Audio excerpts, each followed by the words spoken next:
de la création et de la diffusion de la pensée. C'est un choix, nous le savons tous, difficile d'un point de vue financier pour la plupart des personnes qui y participent. Et je voudrais en introduction à ces journées peut-être brosser un très rapide tableau, je dirais, module par module de cette chaîne du livre, vous dire ce que j'attends de vous à l'occasion de ces 2 journées de réflexion et poser les premiers jalons pour l'avenir en vous disant les principales constatations qui sont sorties des tables rondes. Pour ceux qui n'auraient pas lu, je pense que vous êtes, la plupart d'entre vous, n'ont pas lu l'intégralité du rapport Livre 2010 qui se complète également très récemment d'un rapport important publié par les parlementaires sous l'égide de M. Valade et qui regroupe à peu près nos propres intuitions. Étant ici à la Société des gens de lettres, il est tout à fait normal que je commence par le monde des auteurs.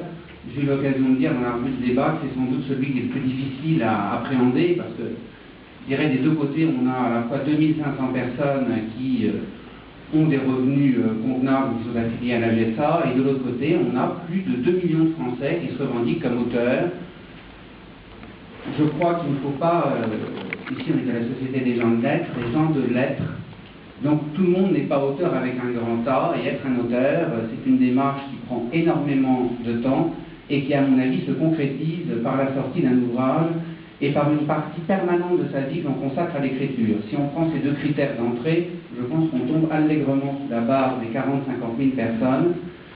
On sait que la moyenne des tirages en France est aujourd'hui de 7 500 exemplaires, ce qui ne veut pas dire grand-chose, parce que ça couvre un domaine extrêmement vaste, et qu'une des grandes difficultés en matière de politique du livre, c'est d'arriver derrière ces chiffres généraux qui ne veulent pas dire grand-chose, en sachant tous ici que chaque catégorie a sa spécificité. Exemple, en matière de tirage moyen, le tirage moyen d'un livre de poésie est entre 300 et 500 exemplaires. D'un livre de sciences humaines qui était 4000 exemplaires il y a 20 ans est tombé aujourd'hui à environ 800 à 1000, alors que par contre, un certain nombre de manuels, de guides de cuisine ou dans d'autres domaines, eux ont connu une progression forte. Donc comment donner un petit peu d'unité à cet univers, je dirais, totalement disparate? Eh bien, en tenant compte, en revenant à ce que j'avais un peu demandé dans le cadre de l'Élysée 2010, à nos fondamentaux. Et dans ces fondamentaux, on a à la fois un nombre d'auteurs de plus en plus grand, un nombre de livres publiés de plus en plus grand, avec une certaine maintenance des circuits de diffusion, et en particulier des circuits de diffusion de qualité que sont les libraires. Quelle est la conséquence de la confrontation de ces 2 chiffres? Eh bien, c'est qu'un livre, je reprends dans une vie antérieure, j'étais éditeur d'histoire et de sciences humaines, j'ai donné donc l'exemple que je connais parfaitement et que j'ai pu suivre sur une génération avec sa dégradation. C'est que le tirage moyen, par exemple en histoire, qui était de 4000 exemplaires, est tombé à 1500, la mise en place qui était de 2000 est tombée à 800, et avec un autre problème, c'est aussi celui des romanciers qui émergent. Est-ce qu'on va pouvoir longtemps subir pour l'auteur une situation où il doit consacrer en histoire, la préparation d'un bon livre d'histoire, c'est 5 à 6 ans. L'immersion dans un roman, c'est plusieurs milliers d'heures. Est-ce qu'on peut demander à quelqu'un de consacrer une part déterminante de sa vie pour une durée de vie de livre qui est de plus en plus restreinte, pour une répercussion médiatique qui est de plus en plus courte, dans le cadre des grands médias nationaux, les chiffres que je contrebalance tout de suite par un autre, le circuit de traitement et de diffusion de livres est de plus en plus varié.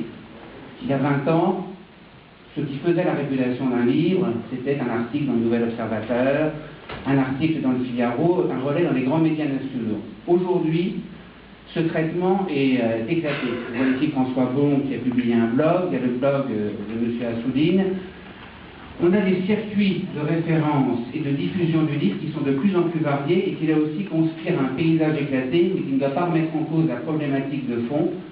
L'acte de création, pour vous les auteurs, dans l'immense majorité des cas, se traduit par une diffusion de plus en plus rapide dans le temps, et on va dire par un taux d'échec relatif de plus en plus puissant. C'est un des domaines, c'est une des constatations qui a sorti de livre 2010 et qui a sollicité notre préoccupation.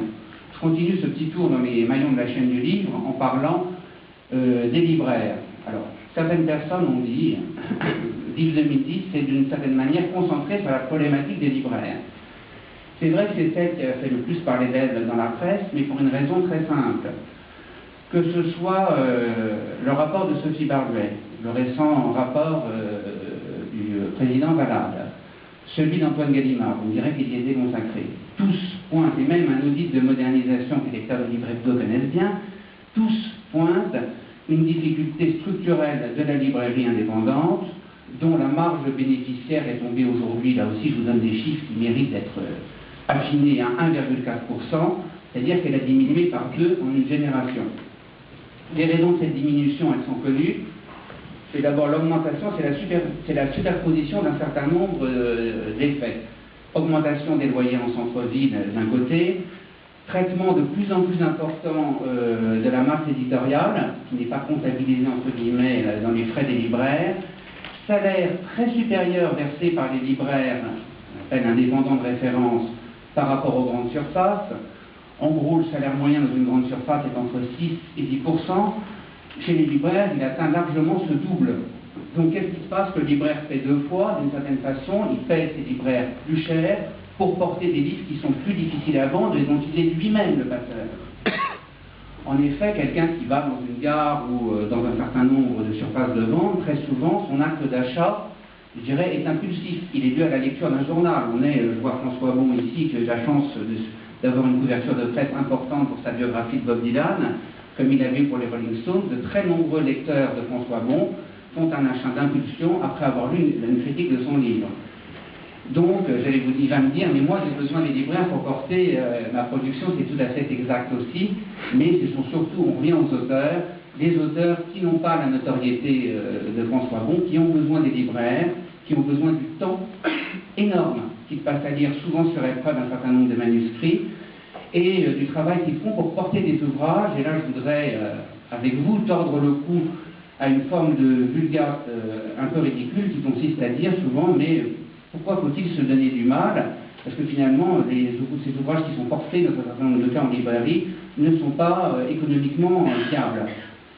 Vous allez vous dire, si, ils sont viables grâce aux libraires, et dans le cadre de l'audit de modernisation précité, il y avait une étude qui avait été faite par Henri Causse, portant sur un ouvrage, un roman publié aux éditions de Minuit, qui s'était vendu à plus de 15 000 exemplaires, à 90% grâce à l'action des libraires. Pour vous parler des choses que nous connaissons tous, l'ouvrage de Jonathan Little à son premier démarrage, L'élégance du hérisson et tant d'autres ont été portés par la librairie. Donc la librairie, je fais référence à des propos de l'ancien président du syndicat de la librairie française qui parlait parfois de panda pour parler des libraires en disant que c'était une espèce en voie de disparition. Moi je ne crois absolument pas. Je crois au contraire que c'est un modèle économique de développement et que le principe des différents rapports et missions qu'on a eus, c'est de réfléchir à la manière de donner un second souffle et un développement à cette profession, notamment en l'aidant à entrer dans l'univers des nouvelles technologies. C'est en effet la fameuse révolution numérique, le Big Bang numérique, disent certains, qui tous ici nous a le plus marqué. Et ce qu'on a pu constater à travers l'IF 2010, à travers cette longue année de concertation, c'est une inquiétude générale vis-à-vis du numérique. Nous avons tous ici à peu près plus de 40 ans, pardon pour les plus jeunes, donc on appartient à l'univers du livre traditionnel et on se retrouve tous à tous les maillons de la chaîne, de l'auteur au bibliothécaire, j'allais dire intellectuellement perturbé par la possibilité un jour d'être dans un univers de réseau et d'écran en perdant ce contact matériel avec l'objet libre. Là aussi, attention aux vulgarisations hâtives, attention aux généralisations trop rapides. Nous pensons tous, et les grands succès de librairie, d'ailleurs on voit que la rentrée, je me retourne vers Christine Ferrand, on voit que la rentrée est bonne concernant la rentrée littéraire, la littérature pure va très probablement continuer à s'accroître avec l'objet libre traditionnel. On ne s'imagine pas encore, lisant les derniers romans de chez Gallimard, Minuit ou du Seuil, sur un écran, même si la technologie, ce sera l'objet d'une nouveau table ronde, a fait des progrès immenses. Mais attention, l'univers du livre, l'économie du livre, ne repose que sur un gros tiers sur cette littérature générale.